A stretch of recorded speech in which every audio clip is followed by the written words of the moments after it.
교재는 258페이지부터 이제 면세가 나와져 있습니다. 그래서 이번 시간에는 면세와 관련된 내용들 보실 거고요. 그리고 앞에서 진행했던 영세율하고 면세를 비교하는 표가 하나 있어요. 네, 그 표를 좀 들여다보도록 하겠습니다. 사실 완전 면세 그리고 부분 면세 또는 불완전 면세라는 걸 표현하면서 기본적인 얘기는 하고는 돌았는데요. 조금 더 부연적인 부분이 붙을 거예요. 그 시험 목적상 요 표는 꼭 기억을 하고 가셔야 되세요. 비교되는 표는. 자, 면세라고 하는 부분은 우리가 그 부가가치세 기본 개념 얘기했을 때 여러분 면세 제도가 있다. 부가가치세법에는. 그래서 과세라는 건 부가세를 징수한다는 의미고 면세라는 건 부가세를 징수하지 않겠다는 의미다. 이렇게 말씀을 드렸었거든요. 근데 그 제도를 왜 적용했느냐라는 게 우리한테는 중요한 부분이겠죠. 그래서 나온 부분. 그러면 그 내용을 들어가서 보니까 일단 먹고 사는 것과 관련돼서 들어온 부분에 대해서는 부가가치세를 무엇 해주는 게 맞다. 면해주는 게 맞다. 그래서 아예 부가세가 없다라는 거로 가자라고 얘기를 합니다. 근데 이 부분의 면세 제도는 지금 국내에서 이루어지는 부분만 해당이 되는 건 아니고요.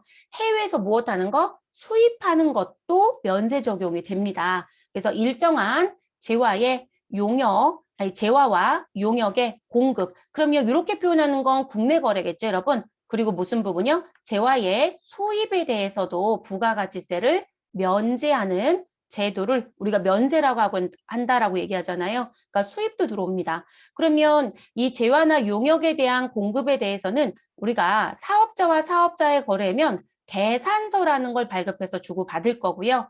그리고 수입이다라고 하면 우리는 계산서 앞에 뭐가 붙을 것이다? 수입계산서라는 게 붙습니다. 그래서 수입자가 붙어 있다. 그럼 이제 이게 메인 매출 전표에 저는 입력할게요. 프로그램에. 그러면 모두 다 유형 번호는 둘 다 뭐로 넣어주시면 된다. 53 면세라는 것으로 입력을 해주시면 되세요. 그래서 유형이 달라지지는 않습니다. 다만 조심하실 건 요 계산서라고 해서 받은 요 부분은 사실상 회사 입장에선 매입이다, 매출이다라고 하면 매출자 입장에서는 이게 53 면세, 저 지금 매입자 입장을 써드렸고 여러분 수입이 있어서 그리고 이게 매출자 입장이었다라고 하면 요 계산서 부분에 대해서는 13 면세라는 거로 입력을 했을 거예요. 그렇죠? 그래서 매출이 발생이 되고 매입이 발생되었다. 이렇게 갑니다. 근데 수입하는 과정에서 받은 요 계산서는 메인 매출 전표에 입력하는 건 좋으신데 계산서에 기재되어 있는 금액은 실제 물품의 금액이 아니기 때문에 여러분들 업무하실 때 물품 금액은 별도로 확인하셔서 회계 처리하셔야 되세요. 그거 실수하지 마실 것.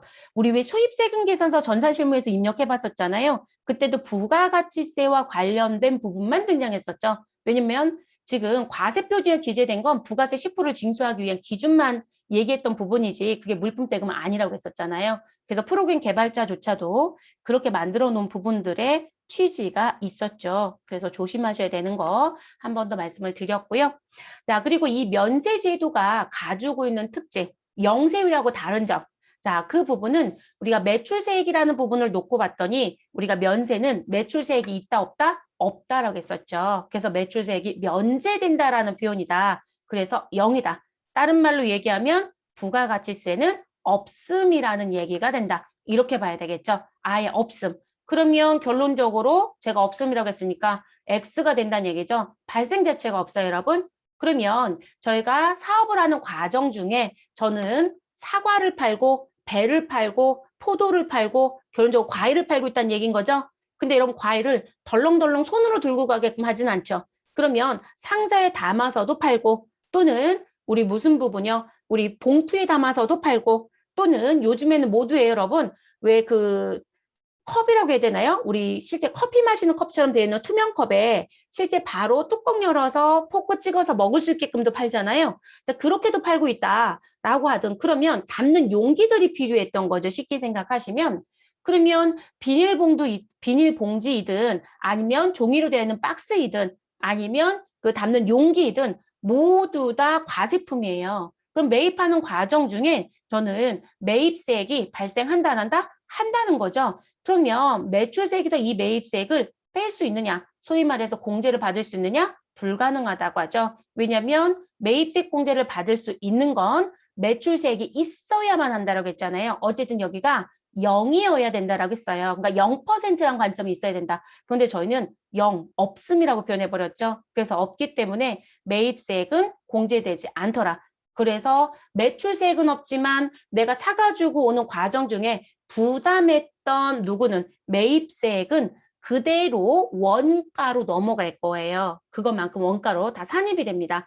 그래서 뭐라고 얘기한다. 매출세액은 발생하진 않지만 전 단계에서 발생한 매입세액은 공제 또는 환급을 받을 수 없기 때문에 우리는 뭐라고 얘기한다. 부분 면세라고 얘기한다. 또는 불완전 면세라고도 얘기합니다. 그래서 부분 면세 또는 불완전 면세. 그게 면세라는 제도의 특징이라는 거죠. 그래서 영세율은 완전 면세. 매출세액 0이고 거기서 매입세액을 빼서 공제받을 수 있기 때문에 모두 다 환급이 돼버리더라는 거죠. 그래서 부담하는 부분이 아예 없다. 그래서 완전 면세 이렇게 표현하는 거였죠. 자, 면세는 그럼 왜 만들었느냐? 자, 면세 제도를 만든 부분 그게 세부담을 완화시켜주기 위해서 만들었다라고 제가 말씀을 드렸어요. 그런 걸 뭐라고 얘기한다? 역진성 완화. 아니 그럼 왜 세부담이라는 부분을 완화시킨다라는 표현을 쓰느냐? 자, 이게 소득자를 놓고 봤더니 여러분 지금 제가 소비자 황 씨와 소비자 조 씨라고 써드렸어요. 그런데 지금 소비자 황 씨는 소득이 200만 원을 받고요. 조 씨는 500만 원의 소득이 있는 사람이랍니다. 그럼 누가 봐도 여기 있는 건 쌀 그림을 제가 갖다 붙여놓은 거거든요. 근데 쌀은 일단 면세로 분류가 되긴 했어요. 근데 면세라는 부분이 안 된다고 가정을 해볼게요. 그럼 저는 먹고 살아야 되니까 쌀을 구입합니다. 그런데 그 금액이 공급가액 200에 부가가치세 20만 원. 그럼 여러분 우리 이런 거 물건 살 때 소비자 가격이란 표현을 쓰죠. 그러면 부가가치세 20만 원이 포함된 소비자 가격 얼마에 저는 쌀을 220만 원을 지불하고요. 샀다라고 얘기하겠죠. 근데 황 씨의 입장에서 내용을 따져보니 지금 현재 200만 원밖에 안 버는데 이 사람이 부담한 부가가치세는 20만 원이에요. 그러면 200만 원 소득에 차지하는 비율을 계산해 봤더니 지금 현재 10%인 거죠. 근데 소비자 조 씨 같은 경우는 지금 현재 소득이 500이에요. 그러면 500만 원을 벌면서 쌀 220만 원을 구입하는데 부담한 부가세는 동일하게 20만 원이잖아요. 그러면 비율을 계산해 봤더니 20만 원은 500만 원에서 차지하는 게 몇 프로이다? 4%이거든요. 그쵸? 4%. 그럼 여러분 지금 세부담이 누가 더 크다고 보여지시나요? 지금 실제 황 씨가 더 많은 부분을 부담하죠. 그래서 누구랑 지금 소득 500만 원인 조 씨와 황 씨를 비교해 봤더니 2.5배나 더 많이 부담하더라는 거예요. 근데 쌀은 있어야 굶어 죽지 않을 거 아니에요, 여러분. 먹고는 살아야 되니까. 그러면 그런 부분에 대한 부분은 소득에 대한 부분을 전혀 고려하지 않는 부가가치세를 그대로 징수해버리면 또는 부담을 시켜버리면 너무 부담이 자꾸 가중만 되고 더 힘들어지더라는 거죠. 그래서 뭘 해주자. 지금 최종 소비자가 부담하는 부가가치세를 좀 내려주자. 경감시켜주자라는 것 때문에 도입된 게 면세 여러분. 그런 걸 역진성 완화라고 얘기하는 거죠. 그런 걸 역진성 완화. 그런 의미예요. 그래서 나온 제도입니다. 그래서 제가 자꾸 먹고 사는 거하고 관련되어 있다라고 얘기해요. 우리가 먹고 살기 위해서는 여러분 교육이라는 것도 꼭 필요하지 않아요? 아프면 병원 가야죠. 그리고 의식주는 해결돼야 되지 않을까요? 그럼 그런 부분에 대해서는 부가가치세를 무엇 해주겠다. 아니 면해주겠다. 징수하지 않겠다. 이렇게 얘기한다는 거죠. 그래서 나온 부분입니다. 근데 결론적으로 보면 면세제도는 사업자를 위한 제도가 아니고요. 소비자를 위한 제도예요. 소비자를 위한 제도. 근데 자꾸 우리가 사업자를 입장으로 이 세법을 배우다 보니까 사업자 제도로 알고 계시더라고요. 그렇지 않습니다. 자, 교재 부분에 이제 면세 대상이라는 게 들어오죠. 네, 면세 대상의 범위를 좀 볼게요. 네, 면세 대상의 범위. 우리 지금 적용 대상의 범위가 맞고요. 저는 적용 대상 글씨를 어디다 팔아먹었네요. 그래서 면세 적용 대상의 범위로 봐주세요. 자, 제일 먼저 나오는 게 기초생활 필수품. 그러면 첫 번째 무슨 부분이요? 미가공 식료품 등이라고 나와집니다. 그러면 우리 쌀이라든지 또는 사과라든지 뭐 이런 식의 관점이라고 보시면 되겠죠. 그래서 식용에 무엇하는 공하는 그러면 식용에 공한다는 건 먹는 거라고 생각하시면 돼요. 먹는 것. 자, 그래서 먹는 것에 사용하는 농산물, 축산물, 수산물, 임산물을 무엇한다? 포함한다. 라고 얘기합니다. 그리고 미가공 식료품에는 국적을 따지지 말아라. 자, 국산이든 외국산이든 따지지 말고 무엇 해주겠다? 모두 다 면세 대상에 들어올 수 있다. 이렇게 얘기합니다. 그래서 국적 불문입니다. 근데 여러분, 우리는 딱 요 글만 배우는 거예요. 요 글만. 자, 이게 왜 제가 요 글만 배운다고 말씀드리냐면 이 미가공 식료품은 다시 업무를 하시는 관점입니다. 세부사항 검토를 반드시 합니다. 어려워요, 여러분. 그러니까 이런 글로는 해결이 안 된다는 거예요.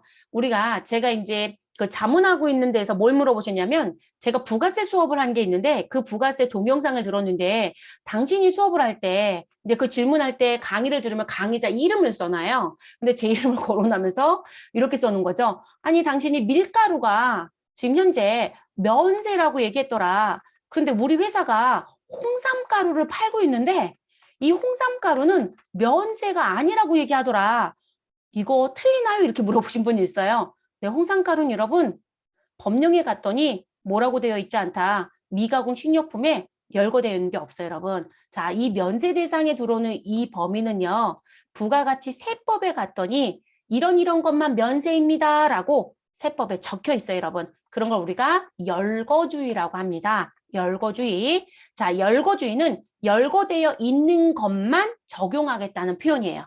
그래서 부가가치세법상 면세의 대상은 열거주의에 의한다예요. 그러면 법령에 나열되어 있지 않은 건 면세로 본다 안 본다? 안 봐요. 홍삼가루는 현재 면세로 볼 수 있다 없다? 없어요, 여러분. 이건 과세로 갑니다. 그러니까 가루라고 해서 제가 밀가루 설명할 때 그러거든요. 지금 밀을 분쇄해서만 담은 거기 때문에 이렇게 표현했었던 거일 거예요. 기억상에. 제 기억에서는. 그러면 이분의 입장에서도 무슨 부분? 분쇄했다라고 생각한 거죠. 근데 여러분 홍삼은 사실상 인삼 자체를 가지고 분쇄한 게 아니죠. 인삼을 찌고 말린 게 홍삼이죠. 그러면 형태가 바뀐다고 봐요. 그러니까 형태가 바뀌는 부분이 들어오게 되면 사실상 면세 부분에 못 들어온다고 얘기를 해요. 그래서 이게 되게 어려워요, 여러분. 그래서 사업자 등록증 잘못 내기도 해요. 조심하셔야 되는 부분입니다. 그리고 또 하나 재밌는 건 이 미가공 식료품 중에 들어가서 봤더니 여러분들 우유 많이 드시잖아요. 그쵸? 우유. 자, 우유를 놓고 봤을 때 누구는 흰 우유는 무엇으로 본다?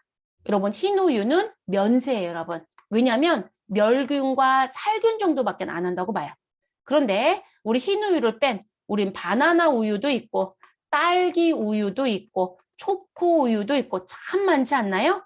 자, 이런 우유는 새로운 거로 바뀌었다고 봐버려요. 그럼 뭐가 된다? 과세가 돼버려요. 이해되셨어요? 근데 이런 형태로 바뀌는 거거든요. 그리고 또 이제 재밌는 것 중에 하나 또 뭐가 있냐면 우유 말고 여러분 또 하나 뭐가 있으시냐면 종류가 되게 다양해요, 여러분. 우리가 여러분들 왜 된장이나 고추장 드시죠? 된장이나 고추장. 자, 된장과 고추장은 일단 법령에 들어가면 이거는 발효밖에 안 됐다. 그러니까 섞어서 혼합을 해서 발효만 한 상태로 파는 거라고 봐요. 그래서 된장과 고추장은 일단 면세로 들어와요. 근데 거기에 단서가 붙어요. 병입, 주입 막 이런 글씨가 붙거든요. 병입, 주입은 실질적으로 내가 어떤 통에 담아서 파는 형태를 얘기하는 거거든요. 근데 병입이나 주입이나 이런 형태로 바뀌어버리면 다 진공포장이 돼버려요. 자, 그런 형태로 바뀌면 뭐가 된다? 과세가 돼버려요. 그래서 된장과 고추장도 면세로 팔리는 게 있고 과세로 팔리는 게 있어요. 그러면 여러분들 뭐 생각하시면 쉽냐면 마트에 가면 이렇게 통 같은 데에 들어져 있고 된장들 파시죠, 여러분? 시중에 파는 된장. 그거는 과세예요. 근데 우리 왜 가끔 저희 어머니가 집에서 항아리에 몇 년 동안 묵혀서 이렇게 해서 파는 것도 있죠. 근데 팔 때 여러분 용기에는 최소한 담아야 되잖아요. 그건 또 면세예요. 그럼 왜 복잡하다라고 하는지 아시겠죠? 그러니까 시험은 그렇게 복잡한 얘기를 낼 수가 없어요. 그래서 문제를 풀어보면 내봐야 상추 그림 붙여주시고 그리고 커피 우유 붙여놓고 그러니까 여러분 누가 봐도 구분할 수 있는 거 논란거리 없는 것만 딱 붙여주는 거죠. 그래서 이 부분. 그리고 김치도 이게 문제가 돼요, 여러분. 김치. 자, 여러분 김치는 이것도 잘라서 혼합한다라는 거로 봐요. 그래서 잘라서 혼합하는 거로 보기 때문에 일단 얘도 뭐를 시작한다? 넌 면세로 갈게. 그런데 여러분이 김치를 담가 먹고 있지 않다. 나는 종갓집 김치를 너무너무 사랑한다. 그래서 마트에 가셔서 종갓집 김치라는 김치를 사서 먹었습니다. 그랬더니 이렇게 얘기합니다. 과세돈데요. 네, 종갓집 김치는 과세가 되기도 합니다. 그런데 종갓집 김치가 여러분 또 종류가 다양하죠. 우린 지금 이렇게 비닐봉투에 이렇게 손잡이만 달려 있어요. 근데 손잡이도 여러분 그냥 끈처럼 되어 있는 걸 거예요. 그리고 여기에 2.5kg, 3kg, 1.5kg. 그래서 투명 봉투 같은 거에 담아만 줬어요. 그런데 지금 김치가 이렇게 되어 있지 않고 우리 이렇게 세워져 있는 그리고 진공으로 되어 있는 팩들이 담겨져 있는 게 있어요. 자, 그럼 두 가지의 차이점. 자, 위에 제가 투명 봉투에 2.5kg 해서 그냥 들고는 가야 되니까 그냥 끈처럼 되어 있는 것만 그냥 덜렁덜렁 달려 있는 거. 자, 이거는 면세로 됩니다. 종갓집 김치에서 만든 거여도요. 그런데 진공 포장으로 된 건 과세가 됩니다. 됐어요, 여러분? 당연히 막김치라고 해서 볶아서 파는 건 다 과세고요. 그러니까 김치만 해도 면세 과세가 섞여 있죠. 된장, 고추장도 그렇죠. 그러면 여러분들이 사업자 등록을 어떻게 낼 건지 생각을 해보셔야 되겠죠. 이해되셨어요? 그래서 여러분 종갓집 김치에 입사를 하시게 되면 그 사업장은 나는 지금 현재 과세로 파는 것도 있고 면세로 파는 것도 있다가 되겠죠. 그러면 이런 사업장을 무슨 사업자? 겸용사업자 또는 겸업사업자라고 한다고 했었죠. 됐어요. 그러면 이제 우리는 부가세 신고는 하지만 이 배추를 가져다가 과세에다가 썼는지 이 배추를 가져다가 면세에 썼는지 구분 관리한다 안 한다? 해야 될 겁니다. 이게 뒤에 가면 저희가 의제 매입이라는 걸 배울 거거든요. 그런데 배추를 무엇하여? 담가서 무슨 김치요? 배추김치겠죠? 담가서 과세로 판다. 그럼 의제 매입을 받을 수가 있어요. 근데 면세 쪽으로 분류되는 건 의제 매입을 못 받거든요. 그러니까 이런 회사에 가면 부가세가 되게 어려워지는 거예요. 사오는 것도 관리해야 되죠. 부가세 신고할 때 또 관리를 해야 될 게 따로 있거든요. 그래서 이게 부가세도 아주 단순한 건 그냥 사다가 파는 유통의 관점은 제일 쉽고요. 그런데 거기에 제조 가공이 됐는데 과세도 있고 면세도 있다? 그러면 점점 복잡해지는 거예요. 그래서 회사가 사업자 등록증을 어떤 형태로 갖고 있냐에 따라서 우리가 면세라고 생각했던 부분이 과세가 될 수도 있고 두 개의 사업이 같이 일어날 수도 있습니다. 그래서 이 미가공 식료품은 상당히 많은 내용이 숨겨져 있는 용어입니다. 숨겨져 있는 용어. 근데 일단 국적은 안 따질 거예요, 여러분. 국적은 불문이다. 자, 그런데 우리 무슨 부분? 식용에 공하지 아니하는 미가공, 농축수, 임산물에 대해서는 어디에서? 국내에서 생산된 부분만 무엇 해주겠다? 면세해주겠다. 그러니까 여러분 먹는 거로 쓰는 미가공 식료품 등입니다 라고 하는 건 전부 다 면세예요. 국산이든 외국산이든. 그런데 식용에 공하지 않는다는 부분. 그러면 옥수수 생각하시면 돼요, 여러분. 옥수수를 수입해서 내가 통조림으로 만들어서 팔겠다. 그럼 먹는 거죠. 근데 옥수수를 수입해서 사료로 쓰겠다. 가축용 사료? 그럼 식용에 공한다고 볼 수 없죠, 여러분? 그럼 뭐가 된다는 거예요? 옥수수 자체가 우리는 면세라고 생각했는데 식용으로 쓰는 건 옥수수를 수입했다라고 했을 때 무슨 부분? 아, 식용에 쓰는 건 면세네. 근데 제가 옥수수를 수입해서 사료로 쓰겠다? 그건 뭐가 된다는 거예요? 과세가 된다는 거죠. 그래서 이 부분도 달라지는 부분들이에요, 여러분. 그래서 제가 가끔 이거 얘기할 때 무슨 말씀 드리냐면 아주 재밌는 게 여러분들 궁금하면 참치를 사보시라고 하거든요. 참치. 자, 그럼 이 참치라는, 참치 캔이 아니고 여러분 참치요. 근데 이 참치를 제가 마트에 가서 생선 코너가 있잖아요. 그래서 마트에 가서 제가 참치를 사가지고 왔습니다. 저녁에 남편과 먹겠다고. 자, 그리고 오늘은 남편과 마트에 가지 말고 어디에 가서 참치집에 가서 그래서 음식점이겠죠, 여러분. 참치 횟집에 가서 우리 참치를 먹자. 이렇게 얘기합니다. 그럼 여러분, 음식점에서 먹는 이 참치는요. 어찌됐든 우리 누가 그 참치를 썰어 주셔야 되는 분이 있죠. 그래서 그 부분이 뭔가를 하는지 모르지만 어쨌든 적정한 온도에 녹였을 것이고 뭐 이런 게 있겠죠. 그래서 이 음식점에서 먹는 참치는 저희가 부가가치세 10%를 지불하고 먹거든요.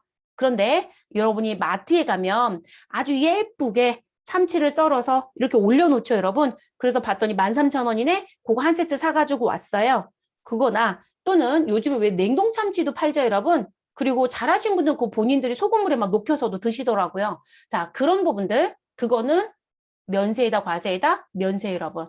그래서 대부분들이 아니, 그것도 썰어서 접시 같은 플라스틱에 담아주는 거 아니에요? 라고 하시는데요. 그거는 그냥 일반적인 무엇으로 미가공 식료품으로 분류가 돼요. 마트에서 파는 참치는 여러분. 그래서 그건 또 면세가 돼요. 그러니까 이게 어디서 진행되느냐에 따라서 어떻게 파냐에 따라서도 달라질 수 있는 게 지금 이 미가공 신규품 쪽이에요, 여러분. 그래서 되게 복잡하다고 말씀을 드리는 부분이에요. 그래서 그런 부분도 달라질 수 있습니다. 그래서 요거는 업무상에서 조금 조심하시는 게 맞고요. 시험은 그냥 글씨만 따라가시면 될 것 같습니다. 그래서 글씨만. 자, 그리고 수돗물.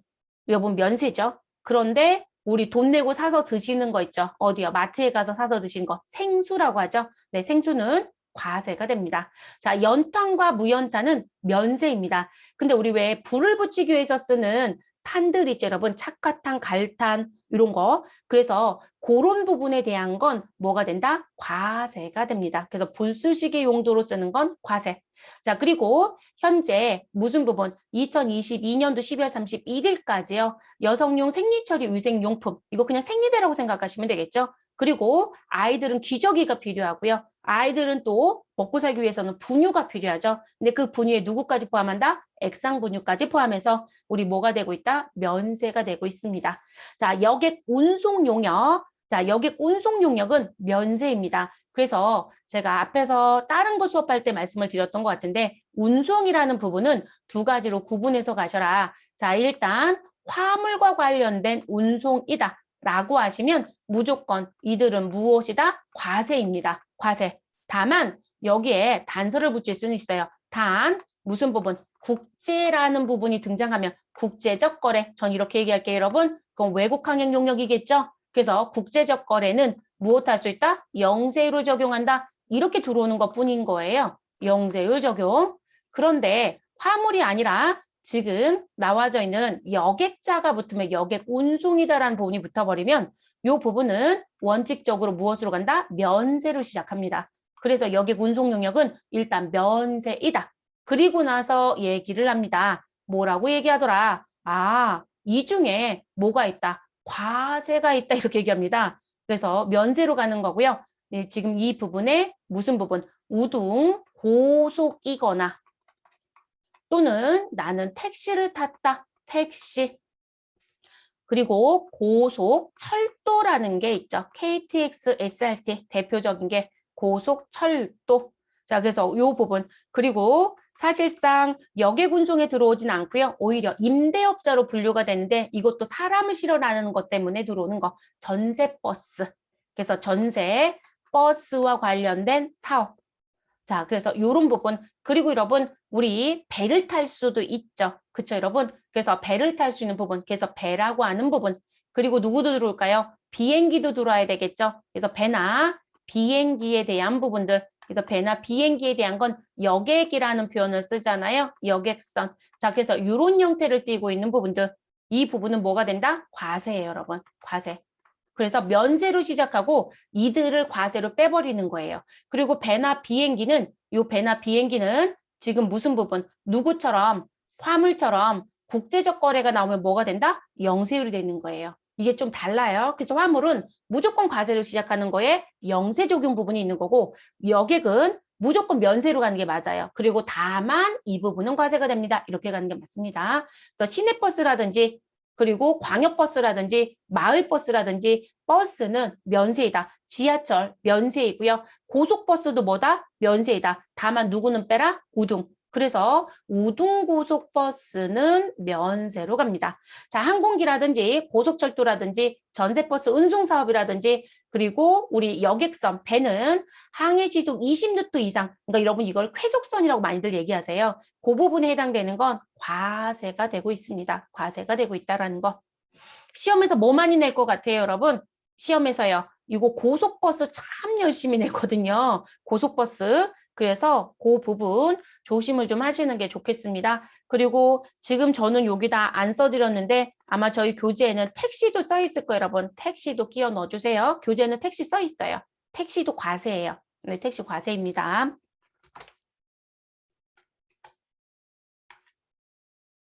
자, 그리고 이제 면세 대상에 대한 범위 중에 이제 7번째 기초생활 필수품. 자, 기초생활 필수품의 7번째 얘기는 여러분, 우리 이제 집이에요. 자, 집에 주택이 들어오는 거죠. 자, 주택과 이에 부수되는 토지의 임대 용역은 우리 무엇으로 가겠다? 우리 면세로 가겠다. 그러니까 여러분, 주택이라고 써 있어요. 주택. 그러니까 주택에 대해서 임대하는 건 무엇으로 간다? 무조건 면세입니다라는 거죠. 근데 집이 덩그러니 공중에 떠 있을 수는 없죠, 여러분. 집이 있으면 아래에 뭐가 있어야 돼요? 정착할 땅이 있어야 되겠죠. 그 땅을 우리는 뭐라고 얘기한다? 부수토지라고 얘기하는 거예요. 건물에 붙어 있는 땅. 그러면 이 부수토지도 건물을 임대하게 되면 우리 주택을 임대하게 되면 가치 임대가 이루어진다고 보는 거거든요. 그래서 그 부분까지도 우리 무엇으로 보겠다? 면세로 보겠다. 이 얘기입니다. 그래서 주택의 임대용역, 땅에 그 주택에 붙어 있는 토지도 무엇으로? 면세로 봐라. 그런데 이 부수 토지는 무제한으로 면세가 되는 게 아니라 도시계획 안에 있으면 5배, 그 밖에 있으면 10배라고 합니다. 도시계획 안이라는 건 그냥 수도권으로 보시면 되거든요. 그래서 수도권 안으로 보는 건 5배까지. 그러니까 여러분 지금 건물의 정착 면적이 10이다라고 하면 지금 밑에 붙어있는 땅이 5배면 50이라는 거예요. 면적이. 근데 여러분들 지금 수도권에 사시잖아요. 그러면 건물이 10인데 땅을 5배를 옆으로 붙여서 놀리고 있는 경우가 있어요, 여러분? 주차 공간도 부족해서 지하를 파고 있는 실정인데요. 없죠, 여러분. 그러니까 이 5배가 위배가 돼서 과세로 돌아가는 부수토지는 현실적으로 찾아보기 어렵습니다. 네, 그런 경우 거의 없어서요. 그래서 실제로 어쨌든 법령에는 그렇게 얘기하고 있다는 거죠. 그래서 이 주택의 부수토지는 건물 정착 면적의 도시지역 밖은 10배이고 그렇지 않은 경우는 5배로 봐달라. 거기까지가 면세 범위라는 거고요. 그리고 건물의 면적이라는 부분은 어떻게 계산하신다? 우리 지하층의 면적, 그리고 지상층의 주차장으로 사용되는 면적, 그리고 주민 공동으로 사용하고 있는 시설 면적은 빼고 연면적을 계산해라. 그래서 기업과 니은을 비교해서 큰 부분을 부수토지처럼 보겠다. 이렇게 얘기를 합니다. 시험은 이 아래까지 복잡하게 내진 않아요. 임대용역을 기억해 주시는 게 맞아요. 시험 목적상 임대용역. 자, 그리고 국민 후생용역 쪽에 갑니다. 자, 아프면 병원 가야 되겠죠, 여러분? 그런 게 국민 후생용역이에요. 그러면 제일 먼저 등장하게 할 게 뭐겠어요, 여러분? 병원 얘기가 등장해야 되잖아요. 의료보건용역이라는 게 들어옵니다. 그리고 그와 관련돼서 혈액이 같이 다녀요. 그래서 의료보건용역과 혈액. 그러면 의료보건용역이 나왔으니까 우린 의사가 또는 치과의사가 또는 한의사가 제공하는 용역은 일단 뭐로 시작한다? 면세로 시작한다. 다만 의사와 치과의사와 한의사가 제공하는 용역 중에 무슨 성격을 가지고 있으면 미용과 성형 성격을 가지고 있다. 그래서 미용, 성형 이렇게 얘기하거든요. 그래서 미용 목적의 성형 수술은 우리 과세하겠다, 면세하겠다, 과세하겠다. 그래서 여러분 재밌는 게 성형외과를 대부분 뭐라고 얘기해요, 여러분? 성형외과를 과세사업자라고 얘기를 하죠. 근데 여러분 이게 전부 다 그렇다고 얘기할 수는 없어요. 성형이라는 부분에 사실상 가보시면 내가 예뻐지려고 턱도 깎고 눈도 좀 찍고 코도 좀 올리고 이럴 수도 있지만 실질적으로 우리 왜 화재 사고에 의해서 무엇하기도 돼요. 성형하기도 해요. 또는 제가 질병 때문에 문제가 생겨서 재건수를 받기도 한단 말이에요. 그러면 그런 부분들은 성형학과에서 이루어지는 건 맞아요, 여러분. 근데 그 부분은 뭐로 보지 않는다. 내가 예뻐지려고 하는 게 아니죠. 그쵸? 그래서 그런 건 빠져요, 여러분. 그래서 미용 성형에 대한 부분만. 그래서 이 성형외과가 졸지에 뭐가 되어 있다? 면세도 있고 과세도 있는 상황이 되죠. 그럼 무슨 사업자가 돼요? 겸용사업자가 되는 거죠, 여러분. 그럼 부가가치세 신고를 해야 되거든요. 그리고 여러분, 치과를 빼면 안 돼요. 치과. 자, 치과도 우리 일반적으로 아파서도 가죠. 근데 여러분 요즘 아이들 그거 많이 해주시는 것 같아요. 부모님들이요. 왜 치아가 고르지 않다 그러면 진짜 교정 많이 해주지 않나요? 그럼 그 교정은 우리가 이제 병원에서의 진단서에 저작장애라는 게 있어요. 씹는 장애. 이게 씹는 게 되게 중요하다고 하잖아요. 소화도 안 되고 그래서 왜 그 씹는 장애가 제대로 안 되면 치아도 실질적으로 다 썩는다라고도 얘기하고 속에 위장 장애까지 일어나서 사는데 되게 문제가 많다고 해요. 그래서 그것 때문에 하는 교정은 질병 치료 목적으로 인정이 돼요. 저작 장애는. 근데 우리 대부분 보면 그 저작 장애가 있지 않은데도 고르게 또는 이게 왜 치아 교정하면 뒤로 나왔던 턱이 안으로 들어간다고 그러잖아요. 그것 때문에도 하죠. 그래서 연예인들 정말 많이 하죠. 또는 뭐 생리를 뽑기도 하잖아요. 그건 누가 봐도 미용 성형 목적이에요. 그래서 그 부분은 또 인정이 안 됩니다. 그래서 치과도 면세와 과세가 혼재 있는 병원이라고 보셔야 돼요. 그래서 이런 경우도 조금 조심하셔야 되겠죠. 그래서 뭐 쌍꺼풀 수술이라든지 코를 성형했다든지 뭐 유방을 확대하거나 축소했다든지 주름살 제거를 했다든지 뭐 지방을 흡입했다든지 이런 부분들은 모두 다 미용 성형 목적에 들어가는 성형 수술이다라고 얘기를 합니다. 그래서 과세이다. 됐을까요, 여러분? 다만 이게 문제가 됐어요, 여러분. 법이 바뀌면서요. 되게 세부적으로 명문화를 시켜줬어요. 근데 거기에 누구를 빼라고 안 써놨었냐면 우리가 이제 암 수술하시면 제가 아까 재건술 얘기했잖아요. 근데 암이라는 건 질병이에요. 근데 그거에 의해서 가슴이 실제로 절제가 됐던 거죠. 근데 그게 재건이 되거든요. 근데 그 부분은 실질적으로 문제가 되지 않아요. 그래서 그런 부분 때문에 가슴을 재건하는 부분이 들어갔다라고 하시게 되면 그건 질병에 의해서 나왔던 부분 때문에 들어온 거라서 그거는 면세가 되어집니다. 병원에서 알아서 정리하겠죠. 네, 그래서 여러분들도 청구서가 들어왔을 때 한 번쯤은 잘 보세요. 그런 부분이시고요. 그리고 적골사나 침사 등이 제공하는 용역, 임상병리, 방사선, 물리치료사 등이 제공하는 용역, 뭐 약사가 제공하는 의약품의 조제 용역입니다. 조제 용역. 그럼 여러분 조제라고 하는 건 뭐로 생각하시면 된다. 처방전에 의해서 여러분이 약 사 드시는 거. 그게 조제 용역이에요. 그러면 여러분이 피곤해서 약국에 가서 나는 비타민 음료를 하나 사 마셨거나 또는 바카스를 하나 사 먹었다. 그러면 그거는 단순 의약품이죠. 그래서 일반 의약품이라고 되어 있기 때문에 그 부분은 뭐가 된다? 과세가 됩니다. 그럼 여러분 약국은 또 몇 가지가 생겨요. 과세 거래도 있고 무슨 거래도 있다? 면세 거래도 있죠. 그럼 약국은 부가세 신고해야 된다? 안 해도 된다? 해야 되는 거 여러분. 네, 이런 사업자들이 실제 업무하실 때 놓치면 안 돼요. 특히나 세무대리인 쪽 가실 때. 그래서 과세 사업자로 모셔야 되시고요. 자, 그리고 그 다음에 수의사가 제공하는 용역. 자, 일단 여러분 수의사가 제공하는 용역이요. 의료보건 용역 쪽에 들어가는 거여서 일단은 면세 쪽에 나요. 근데 지금은 사실 수의사를 저는 반대로 생각하거든요. 수의사는 면세가 더 많은 게 아니고요. 과세가 더 많아요. 지금 현재 현실적을 따져보시면. 근데 수의사가 의료보건 용역에 들어가긴 하지만 이 수의사를 놓고 봤더니 지금 현재 과세와 면세라는 부분이 같이 등장이 된다라고 하는데 이 과세로 들어가는 부분이 뭐냐면 여러분들 제가 오늘 수업 시작할 때 제가 무슨 말씀 드렸냐면 제가 지금 살고 있는 아파트에 애완동물 때문에 계속 시끄러운 것 같아요 라고 말씀을 드렸잖아요. 방송을 매일매일 하는 것 같아요. 이 애완동물 때문에. 그러면 이 애완동물 키우는 분들이 정말 많아졌다는 얘기거든요. 그럼 애완동물과 관련돼서 예방접종도 있고 뭐 정말 많죠. 치료 목적으로 하는 부분들 비용도 어마어마하게 들어간다고 하시더라고요. 그럼 이 부분이 모두 다 뭐로 되어 있다? 일단은 과세예요, 여러분.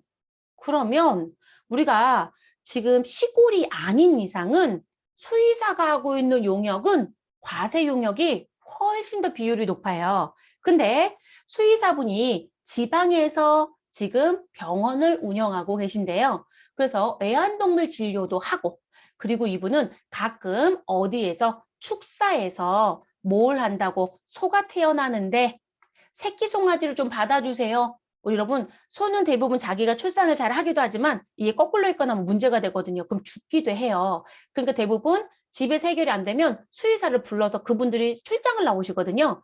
그러면 그런 걸 우리가 뭐라고 할까요? 소를 애완동물로 키우시는 건 아니죠, 여러분. 키워서 우리는 우유도 먹고 가죽도 쓰고 고기도 먹고 뼈도 먹고 결론적으로는 우리가 이들을 무엇으로 얘기해요, 여러분? 이 축사에서 씌우는 키들은 대부분들 먹는 용도라고 봐야 되겠죠. 그럼 좀 그런가요? 어찌됐든 전 식용이라고 쓸게요, 여러분. 그래서 이렇게 쓰는 부분들이 있잖아요. 그러다 보니까 이 축사의 진료를 나가서 진행되는 가축에 대한 부분은 면세로 분류가 돼요, 여러분. 근데 여러분 생각해 보셔도 수의사가 가축 진료가 더 많겠어요? 애완동물 진료가 더 많겠어요? 이쪽이 훨씬 더 비율이 높잖아요.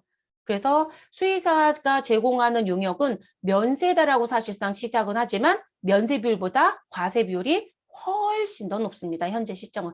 이거 한동안요. 수의사가 원래 면세였어요. 100%. 근데 애완동물 진료 용역을 과세로 바꾸겠다고 법령을 통과하는 시점에 난리도 아니었어요. 이분들. 이거 통과되면 진료비가 올라가잖아요. 그러니까 본인들 벌이는 똑같은 건데 누구한테요? 진료를 받으러 온 애완동물을 키우는 그 고객들한테 부가세만큼 10%를 더 받아야 되니까 이거 반대를 정말 많이 했었죠. 근데 통과했어요. 통과했고 지금 자리를 잡았죠. 지금은 또 잠잠합니다. 네. 그래서 그렇게 들어가는 부분이에요. 그래서 나온 부분. 그래서 수산생물에 대한 진료 용역, 그리고 우리 애완동물 부분 중에요. 국민기초생활보장법에 따른 이거는 대체적으로 지자체에서 지정되는 부분이죠. 기초생활수급자 또는 보호자 이런 얘기하는 거. 그 법에 따른 수급자가 기르는 동물의 용역은 현재 면세로 분류가 되어 있어요. 이 부분에 대한 진료 용역은 면세. 그리고 수의사 및 우리 동물병원에서 제공하고 있는 이 애완동물은 과세라는 거예요. 그래서 이렇게 분류가 되어집니다. 제가 가축진료도 뭐로 보신다고요? 면세예요, 여러분. 가축진료도 면세로 들어갑니다. 그러니까 결론적으로 수의사분들도 부가세 신고하셔야 된다는 얘기세요. 네, 수의사분들도 부가세 신고해야죠. 자, 그리고 국민은행 용역의 이제 비읍, 우리 장의업자가 제공하는 장의용역, 장례식 생각하시면 되겠습니다. 자, 분료를 수집하거나 운반하거나 처리하거나 정화조 청소 용역이라든지 적축물 처리 용역도 현재 면세로 되어 있습니다. 자, 회사에서 근무하시다 보면 회사가 건물이 있다. 그러면 일정 기간마다 정화조 청소를 해요. 그러면 3만 원이 넘어가면 반드시 계산서 달라고 하십시오. 네, 이건 면세로 되어 있으니까 계산서 받으시는 거예요. 그래서 나온 부분이고요. 그리고 노인 장기 요양보호법에 따른 장기 요양기간이 장기 요양 인정을 받은 자에게 제공하는 신체활동, 가사활동의 지원 또는 간병 등의 용역이 있었다라면 이것도 면세로 분류가 되어 있습니다. 그래서 뭐 지금 간병, 산후조리, 보육 용역에 대한 부분이 요 분류 중에 하나거든요. 그리고 요 부분에 또 하나 2년 전에 세법이 바뀌면서 사회적 기업 또는 사회적 협동조합이라는 부분에 의해서 움직이는 보육 용역도 현재 면세로 분류가 되어 있어요. 자, 인허가를 받은 교육 용역. 그럼 여러분 인허가를 받았다라고 했으니까 여러분 이거 다른 말로 얘기하면요. 인허가라고 했어요. 요거의 반대로 얘기하면 뭘까요? 무허가가 있겠죠, 여러분. 그럼 무허가는 과세예요. 네, 뒤에 써 있지만 그래서 무허가나 무인가는 뭐가 된다? 과세가 됩니다. 불법하고 있다는 얘기죠, 여러분. 그래서 우리가 인가 허가를 받은 교육 영역 그러면 교육부에서 받을 수도 있고 노동부에서 받을 수도 있어요. 그럼 교육부나 노동부에서 인허가를 받아서 진행하는 교육이라면 우리는 면세가 된다. 됐어요, 여러분? 그러면 결론적으로 학교도 면세겠네요. 그렇죠? 그리고 학원도 면세겠네요. 직업 학교라는 것도 있죠. 이것도 면세가 되겠죠. 지금 저희처럼 무슨 일자리 재단 이들도 대체적으로 면세로 분류가 됩니다. 그래서 면세로 놓고 봅니다. 자, 사회적 기업, 사회적 협동조합에서 학생 등에게 제공하는 지식이나 기술의 용역도 우리 현재 무엇으로 보고 있다? 면세로. 이것도 세법 개정에 의해서 들어온 추가 조항사항입니다. 그래서 이런 것도 들어와져 있고요. 다만 무허가나 무인가에 대한 교육 용역이라든지 또는 성인 대상으로 하는 무도학원이요. 우리 왜 춤 배우는 댄스 학원들 있잖아요. 네, 그 학원은 과세예요, 여러분. 그리고 학원 중에 무슨 부분? 우리 왜 자동차 운전면허 학원 이런 거 표현하시잖아요. 네, 그 부분도 과세입니다. 그래서 저는 그냥 무도학원 또는 댄스 학원, 자동차 운전면허 학원은 과세이다. 이렇게 알아두시면 된다는 거. 그래서 일반적으로 교육 서비스는 면세로 시작해요. 그중에 예외적으로 과세가 있는 것뿐이에요. 네, 합법적으로 움직이는 거라면. 자, 그리고 문화 관련 재화 용역이라는 게 있어요. 네, 문화 관련 재화 용역. 그러면 일단 책이요. 도서. 근데 그 도서는 대여 용역까지 포함합니다. 빌려주는 거. 그리고 신문, 잡지, 관보, 뉴스통신까지 모두 다 뭐로 보겠다? 면세. 다만 당신이 방송을 내보내는 거, 광고를 하는 건 뭐가 된다? 과세예요, 여러분. 방송이나 광고는 과세가 됩니다. 자, 예술과 관련된 창작품, 예술 행사, 문화 행사, 비직업 운동 경기는 뭐가 된다? 우리 면세가 된다.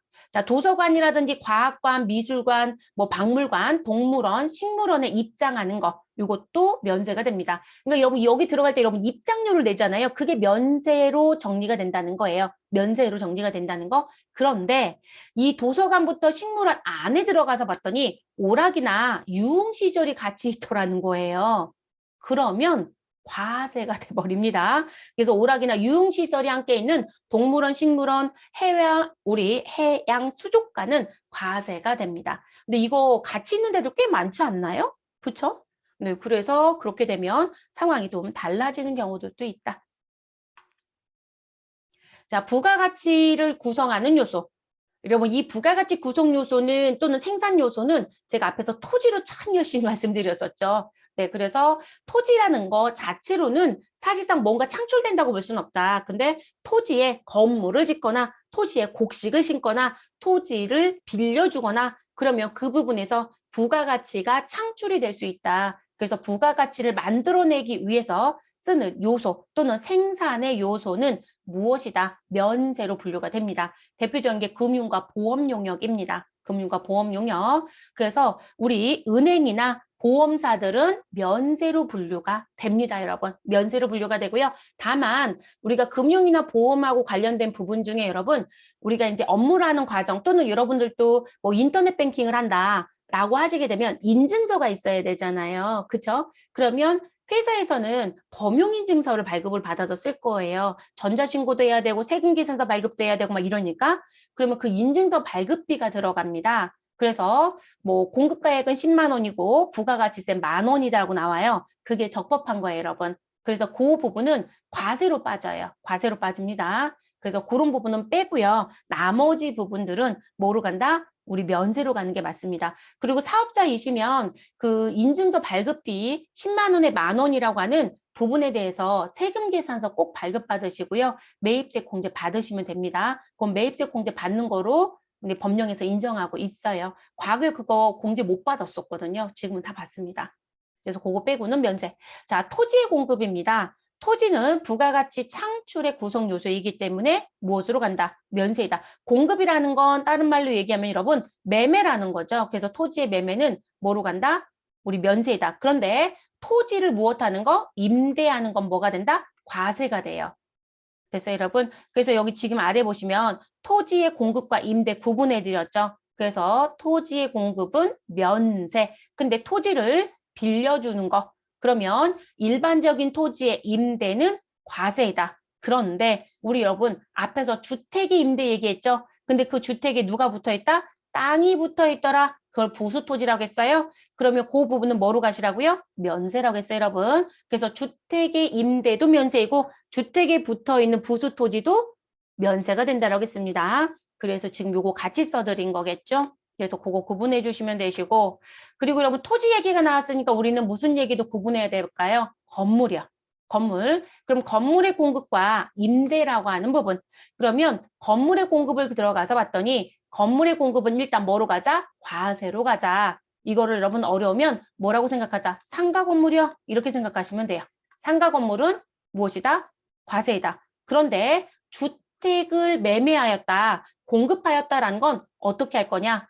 그러면 그 주택에는 갑자기 글씨가 하나 붙습니다. 무슨 주택? 국민주택이라고요. 그래서 국민 주택에 해당되는 부분에 대해서만 무엇하겠다? 면세가 된다라고 합니다. 그럼 여러분 지금 이 건물엔 상가라고 제가 써드렸지만 여기에 또 하나 들어오는 게 뭐라는 거예요, 여러분? 국민주택 초과가 있겠죠? 그래서 국민주택, 저는 국민주택 규모 초과라고 쓸게요. 규모가 초과된 주택이다 라고 하면 얘는 과세가 되는 거예요, 여러분. 그래서 지금 현재 제가 주택을 매매를 했었다. 근데 그 주택에 매매가 있는데 지금 무슨 부분? 지금 현재 국민주택 규모가 85평방미터까지란 말이에요. 그래서 85평방미터에 해당되는 주택이 있었고 그리고 지금 110평방미터에 해당되는 주택 B가 있었다. 그러면 A라는 주택을 거래했을 때는 면세로 정리가 되지만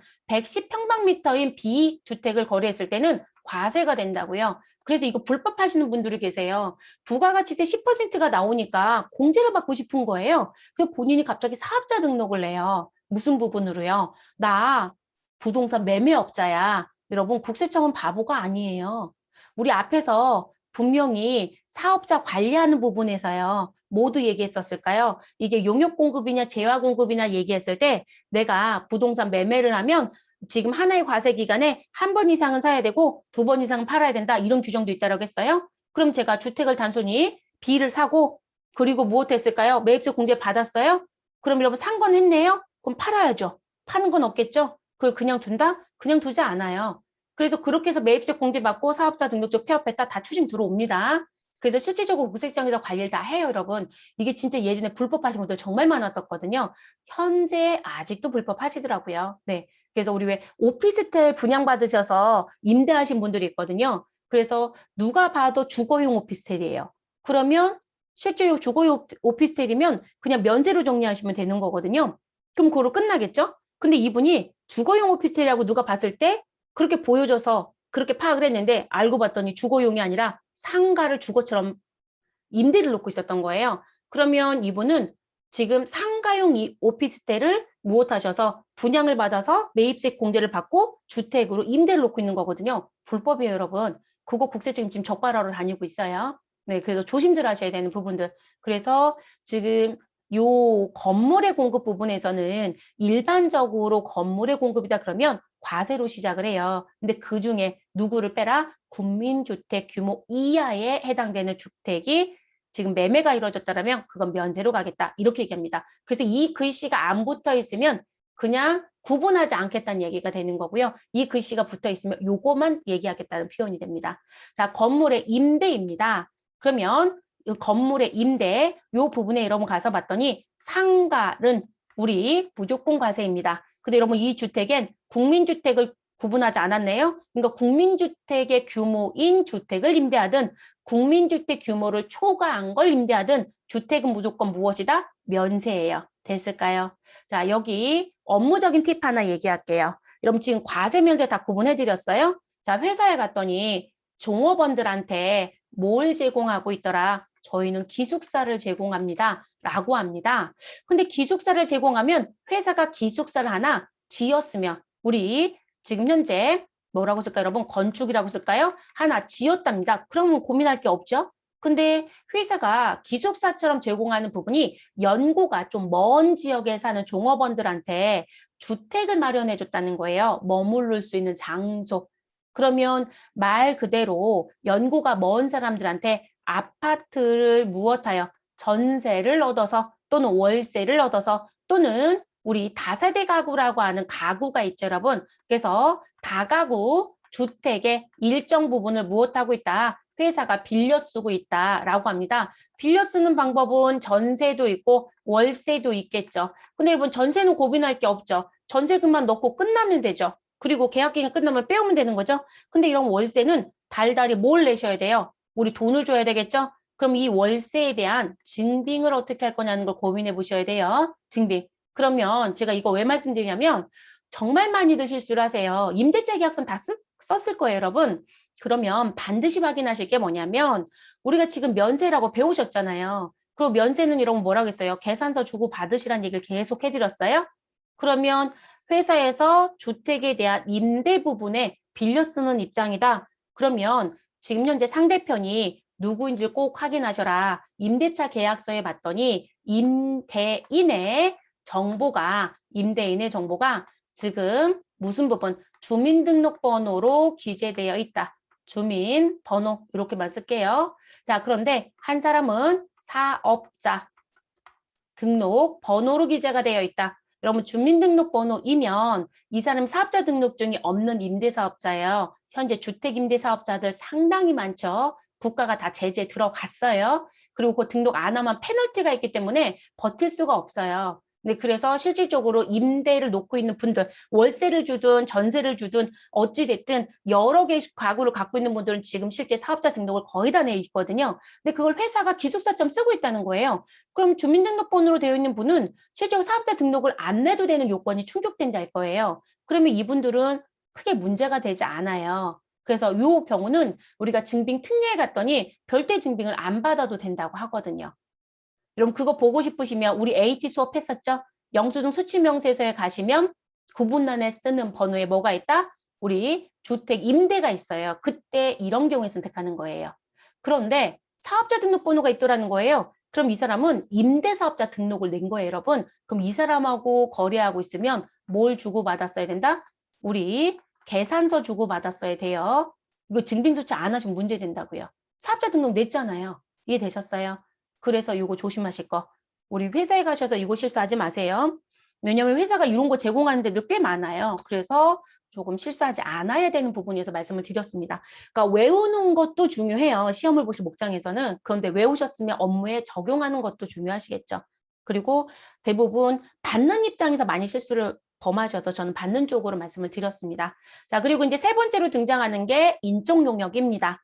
자, 노동에 대한 제공이죠. 이 사람이 갖고 있는 지식, 이 사람이 갖고 있는 기술을 가지고 돈을 버는 행위.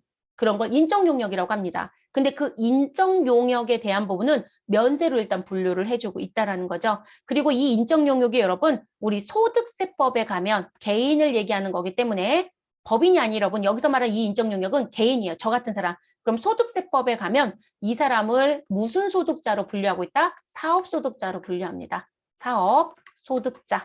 그리고 무슨 부분? 당신은 사업자 등록을 낼 수 없는 사람이에요. 이렇게 얘기합니다. 됐을까요? 그래서 이게 면세로 분류가 됩니다. 근데 노란색은 왜 써 있을까요? 노란색으로 써 있는 이런 인적 용역자들은 면세가 아니라 무엇이다? 과세예요. 그래서 변호사 라이센스를 가지고 변호사 사업을 하거나 우리 회계사 라이센스를 가지고 공인회계사 사업을 하거나 우리 세무사 라이센스 가지고 세무사업 또는 관세사업, 기술사업, 건축사업 등의 인적 용역은 우리 면세가 아니라 무엇이다? 과세이다. 그리고 이 과세에 분류되어 있는 이 인적 용역자이신 분들은 저는 사업자와 거래를 하고 있어요 라고 하시면 사업자가 요구하지 않아도 무조건 뭘 주게 되어 있다? 세금, 계산서를 무조건 발급해야 됩니다. 이거 위반하시면 다 가산세입니다. 이분들이 개인하고도 거래가 있어요. 변호사는 여러분 회사하고의 거래도 있지만 개인에 대한 부분의 거래도 꽤 많거든요. 우리 왜 변호사분들 얘기할 때 이혼 전문 변호사 이런 얘기도 하시잖아요. 이혼 전문 변호사이신 분들은 회사 대 회사의 거래보다는 무슨 거래가 더 많을 것 같아요, 여러분? 변호사는 업을 개업했겠죠? 그럼 그분은 회사예요. 그런데 상대편에 있는 분들은 대부분 다 개인들이 훨씬 더 많죠. 네, 개인들이 훨씬 더 많습니다. 그럼 세금계산서 발급 안 하셔도 된다고요. 그런데 변호사가 회사에 변론을 들어갔다라고 하시면 그거는 당연히 세금계산서 발급했어야 된다는 얘기예요. 그래서 이 부분에 또 하나 숨겨져 있는 게 사업자의 거래는 무조건 세금계산서를 발급해야 된다는 게 또 법령에 명문화되어 있습니다. 그건 뒤에 가면 거래징수와 세금계산서 쪽에서 영수증 쪽에서 다시 한 번 더 얘기할 거예요. 네, 그래서 그 부분까지 간다는 거. 그래서 이들은 과세입니다. 자, 그리고 그 밖에 재화 용역. 자, 지금 요 부분에 써 있는 것도 면세가 될 수 있다. 우표, 인지, 증지, 복권, 공중전화. 자, 시험에서 내는 건 자꾸 수집용 우표를 냅니다. 네, 수집용 우표는 여러분, 우리가 우표를 붙여서 누구한테 전달하는 게 아니고요. 내가 그냥 고의 모셔놓고 금액이 올라가면 판매도 하죠, 여러분. 네, 이거 모으는 분들이 있죠. 취미생활로. 그런 식의 관점이에요. 그래서 과세가 됩니다. 자, 그리고 담배는 원래 과세입니다. 그런데 판매 가격 일정 금액 이하인 담배, 그게 200만 원이, 200원이고요. 우리 시중에서 200원짜리 담배를 볼 일이 있을까요? 거의 없으세요. 이게 있는 데가 있긴 하더라고요. 제가 찾아보니까. 근데 대부분 군대에서 볼 수 있다고 해요. 군대에서. 그래서 판매 가격 200원 이하인 담배는 현재 면세로 분류가 되어 있고요. 시중 담배는 여러분 지금 5,000원, 뭐 6,000원 이러지 않나요? 맞나요? 아무튼 그렇게 들어가는 담배들은 다 과세입니다. 그리고 종교라든지 학술, 자선, 구호, 그리고 기타 공익 목적으로 하는 단체가 공급하는 재화나 용역은 우리 면세에 들어갑니다. 그래서 여러분 종교단체를 대부분 면세라고 얘기하는 거예요. 면세. 그래도 번호는 있죠, 여러분. 그런데 사업자 번호라고 안 하고요. 면세에 해당되는 또는 비영리적인 또는 공익이다 이렇게 되는 분들은 대부분 사업자 번호가 아니라 고유 번호라고 표현을 해요. 근데 체계는 똑같아요. 사업자 번호처럼 앞에 3자리, 가운데 2자리, 뒤에 5자리. 자, 그리고 국가나 지방자치단체, 지방자치단체 조합이 공급하는 재화나 용역.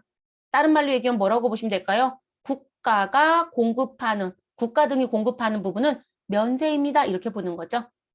사실 증빙도 발급하지 않습니다. 국가나 지방자치단체는요. 수입세금 계산서는 특별한 부분이에요. 관세법에 발급하라는 요건이 있기 때문에 하는 거고요. 자, 국가나 지방자치단체, 지방자치단체 조합 또는 공익단체의 중요한 건 무상입니다. 자, 무상으로 공급하는 재화나 용역은 면세가 됩니다. 그런데 유상 공급은 과세입니다. 과세. 요거 진행하기 전에 여러분 우리가 AT 문제 풀었을 때 이런 문제가 있었을걸요? 그렇죠? 그래서 유상 공급은 과세, 무상은 면세.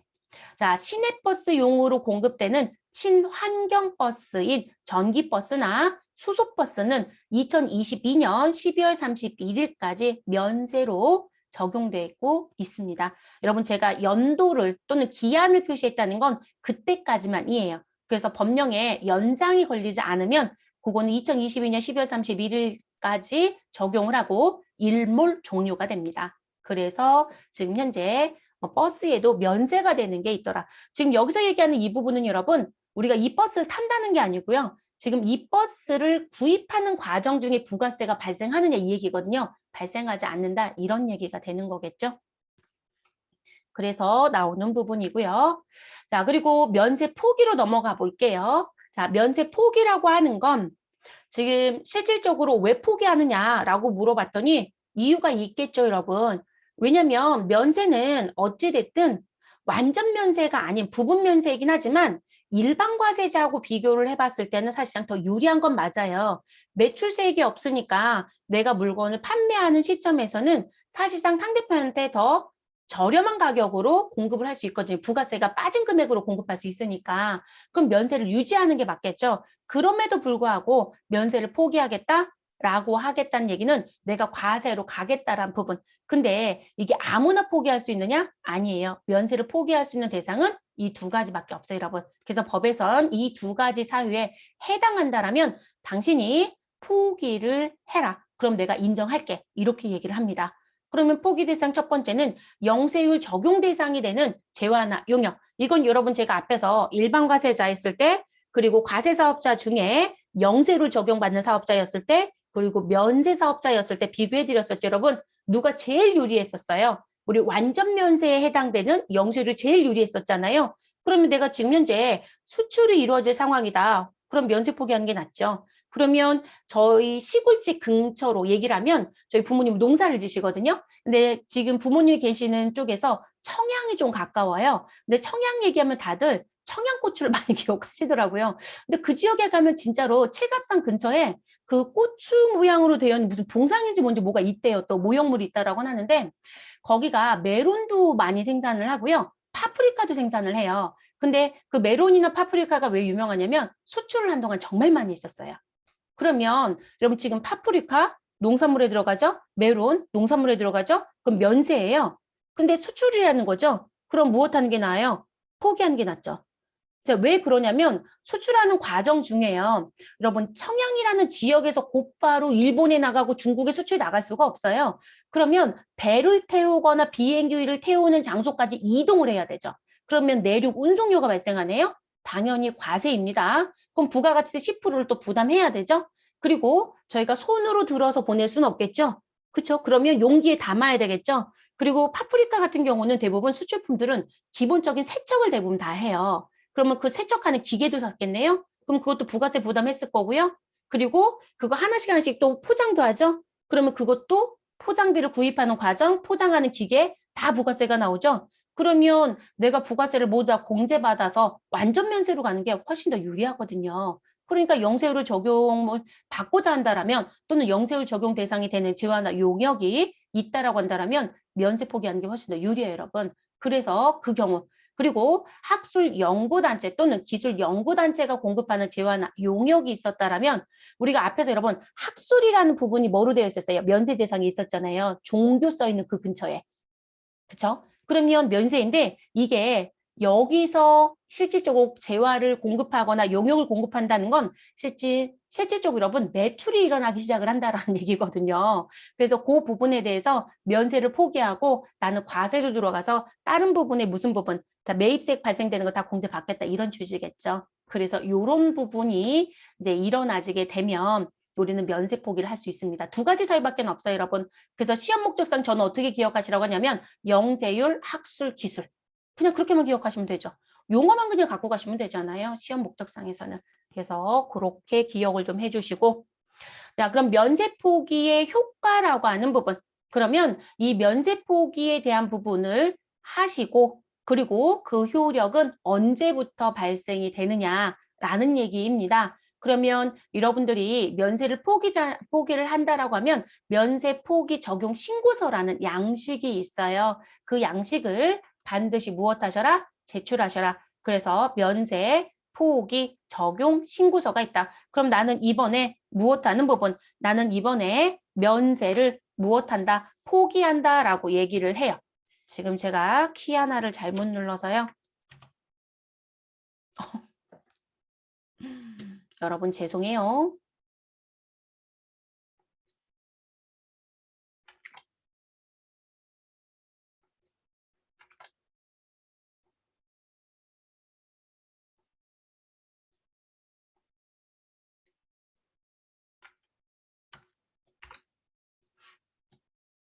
편집도 못하는데 저는 편집은 못하거든요. 이대로 그냥 올라갈 거예요. 자, 지금 요 서류 같은 경우엔 지금 요런 서류를 실제 국세청에서 내려 받으시면 되시고요. 또는 우리가 이제 상용화되어 있는 프로그램들은 요 메뉴들도 들어져 있을 수 있습니다. 그러면 그 서류에 가셔서 무엇 하셔라. 내가 이번엔 면세를 포기한다라고 하면 체크하고 내시는 거예요. 그러면 내용들 기재해 주시고 이건 회사에 대한 내용이겠죠. 그리고 면세 포기에 대한 거 무엇하시고 우리 체크하시고 표기하는 부분에 재화나 용역의 종류 써주시고요. 포기 사유 써주셔야 되겠죠. 그러면 아까 포기 사유는 두 가지밖에 없었어요, 여러분. 그 두 가지 중에 하나 사유 쓰겠죠. 제일 많이 하는 게 영세율 적용이거든요. 그럼 여기 영세율 때문에 하는 것이다. 이렇게 쓴다는 거죠. 그리고 내 관할지 세무서에 이 서류를 내면 우리는 무엇 되더라? 면세를 포기한 거로 봐서 이제 사업자 등록증이 바뀌어요, 여러분. 우리 면세사업자에서 뭐로 바뀌겠어요? 과세사업자로 바뀌겠죠. 개인 같은 경우 사업자 번호도 바뀔 수 있겠죠. 그리고 법인 같은 경우 사업자 등록번호는 안 바뀌어요, 여러분. 안 바뀌고 사업자 등록증에 상단에 면세사업자라고 써 있었던 글씨가 일반 과세자로 그러니까 법인 사업자로 그냥 글씨가 바뀌어요. 면세 용어가 없어지거든요. 근데 그런 식으로 사업자 등록증도 사실상 바뀐다고 보시면 되겠죠. 그래서 요 서류를 내는 거고요. 그리고 나서 내가 면세를 포기해서 일반 과세 사업자, 그러니까 과세 사업자로 적용을 받다가 무슨 부분? 나 이제 다시 면세로 돌아가고 싶어 라고 하시게 되면 여기 적용이라는 부분을 다시 체크해요. 그리고 여기 적용이란 부분을 넣어주시고 그리고 나서 무엇 하셔야 된다? 이 서류를 내셔야 돼요.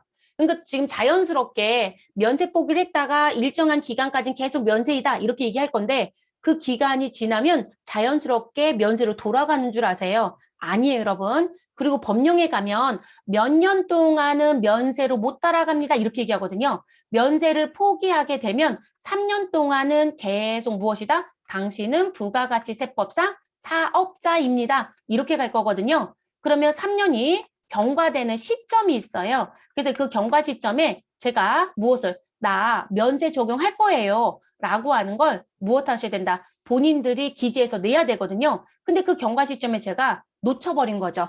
그리고 나서 뒤늦게 저 면세할 건데요 라고 하고 싶다라고 세무서 얘기해도 이렇게 얘기합니다. 아니 이때 내셔야죠 라고 얘기합니다. 그러니까 결론적으로는 3년이 되는 시점, 경과되는 시점에 적용하겠다라고 내지 않으시면 그대로 계속 과세사업자예요. 그럼 또 3년을 계속 가셔야 돼요. 무슨지 아시겠죠? 그러니까 지금 실질적으로 내가 포기를 하고 다시 적용할 수 있는 기간은 몇 년이다? 3년인 거예요. 그래서 경과되는 시점에 적용을 무엇하지 않으면 신청하지 않으면 또 3년 동안은 과세사업자 이런 패턴으로 갑니다. 그래서 여러분들 이런 부분들은 조금 조심을 하셔야 되는 부분들이 좀 있어요. 그래서 요 서류를 내신다고 알아두시면 되겠고요. 그러면 효력 발생 시기는 일반적인 경우 면세 포기의 효력은 사업자 등록 이후 공급분부터 적용하셔라. 제가 사업자 등록증 바뀔 거라겠죠? 네, 그래서 그렇게 가셔라. 그리고 신규 사업자 같은 경우는 사업자 등록 신청을 할 때요. 면세 포기 신청을 같이 하시면 돼요. 그래서 같이 하시면 사업 개시일부터 면세 포기 효력이 발생이 된다라고 얘기합니다. 자, 면세 재적용은 면세 포기를 한 사업자는 신고한 날로부터 몇 년간? 3년간은 부가가치세 면세를 적용받지 못한다.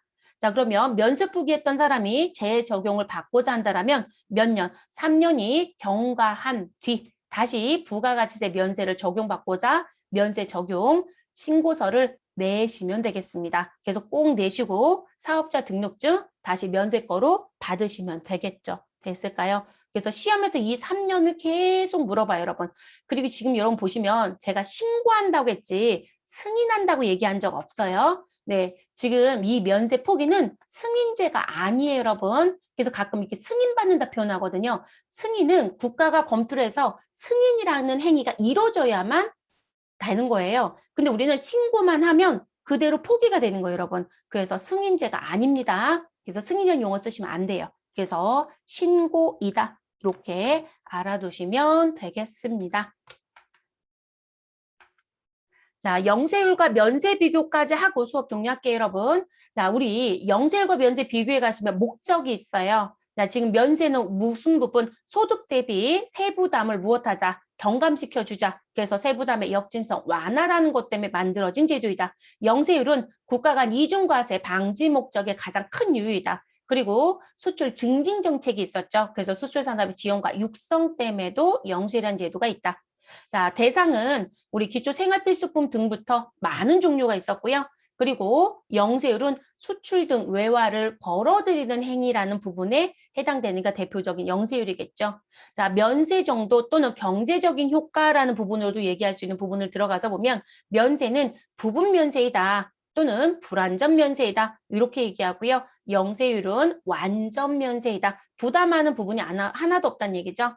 자, 그리고 면세 제도를 놓고 봤을 때 중간 거래 단계에서 발생되는 부분의 내용을 들어가서 보니 면세는 환수 효과와 누적의 효과가 발생이 되더라. 이건 무슨 얘기시냐면 여러분, 매출세액은 0이지만 매입세액은 공제를 못 받아요. 그러니까 매입세액은 계속 쌓이면서 원가 산입이 되면서 판매하는 금액에 계속 넘어가는 거거든요. 근데 매출세액은 없다가 되고요. 그래서 매출세액은 없어서 환수의 효과가 있지만 사실상 매입세액은 공제를 못 받기 때문에 누적의 효과도 같이 발생이 된다고 얘기합니다. 근데 영세율은 그냥 환수 효과로 끝내죠. 매출세액 0이고 매입세액 다 공제받으니까요. 그래서 그렇게 나오는 부분. 이 중간, 거래 중간 단계에서 발생되는 이 부분이요. 이 누적 효과가 계속 쌓여 있다가 제가 원가 산입된다고 했잖아요. 그러면 공제 못 받는 부가가치세가 원가 산입이 돼서 계속 축축축축 쌓이다가 이게 과세품으로 팔리는 상황들이 생길 수가 있어요.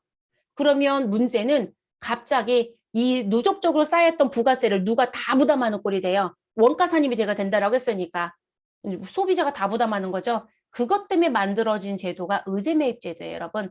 대부분 의제매입 제도 수업을 해보면 자꾸 사업자한테 해주는 혜택이라고 생각을 하세요. 소비자의 세부담을 조금 경감시켜 주려고 만들어진 제도예요. 원가를 깎아주는 제도거든요. 그래서 이 누적 효과 때문에 그런 의제매입 제도도 생기는 부분입니다. 그건 매입세 공제 쪽에서 여러분 배우실 거예요. 자, 과세 대상에 대한 여부. 자, 지금 면세는 부가가치세법상 사업자이다 아니다? 아니다. 그렇기 때문에 부가가치세 과세 대상에서는 면세품은 들어오지 않겠죠. 근데 영세율이 적용되는 사업자는 부가가치세법상 사업자라고 했어요. 그래서 부가가치세법상 사업자가 아닌 사람은 영세율을 적용받을 수 없다. 그렇기 때문에 부가가치세 과세 대상에 포함하는 게 맞아요. 다만 부가가치세가 몇 프로이다? 0%인 것뿐인 거예요. 0%인 것뿐. 그래서 영세율은요. 과세 표준은 다 있는 거예요, 여러분. 우리 무슨 부분? 세액짜리만 0인 거예요. 과세 표준이 없는 게 아니라. 그렇게 보셔야 되고. 자, 의무 이행에 대한 부분.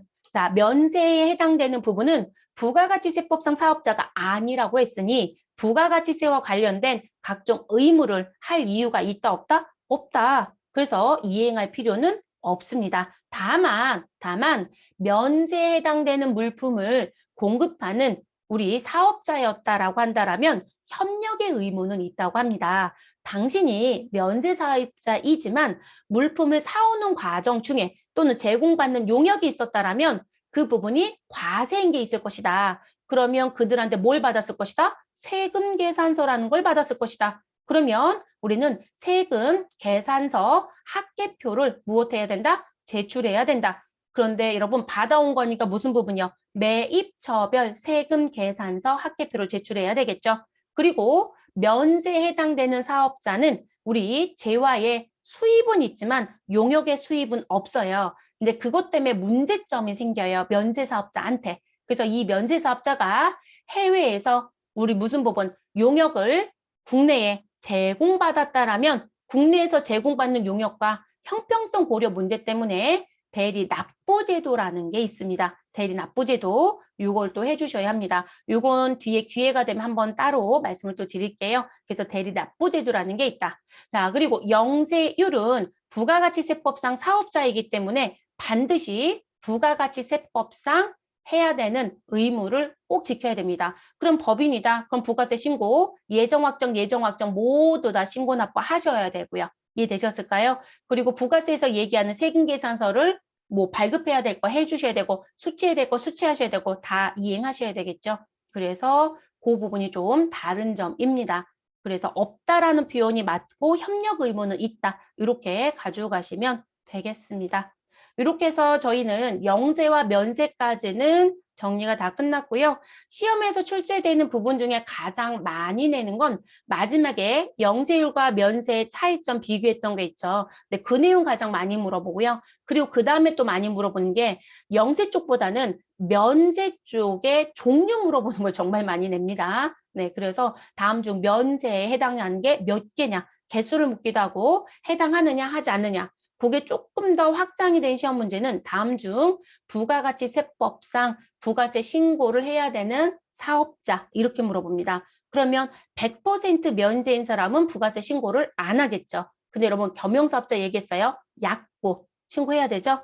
우리 뭐 편의점 이런 편의점도 겸용사업자예요. 바나나도 팔고 사과도 팔지 않아요? 그쵸? 그리고 우리 봉투 벗기면 바로 먹을 수 있게끔. 근데 바나나나 사과는 누가 봐도 면세거든요. 흰우유도 팔죠? 근데 여러분 거기 가면 그런 거 몇 가지 빼고는 다 뭐예요? 다 과세품이 더 많죠? 그러니까 면세사업 이 사람은 과세 면세 같이 해요. 그럼 부가세 신고하셔야 되겠네요? 이해되셨을까요? 근데 100% 소액과 그럼 면세죠. 그럼 부가세 신고 안 하시겠죠? 근데 그런 식으로 확장이 돼서 또 시험 문제가 출제가 될 수 있어요. 그래서 그런 쪽으로만 내니까 뭐 그런 것만 갖고 가시면 될 것 같습니다.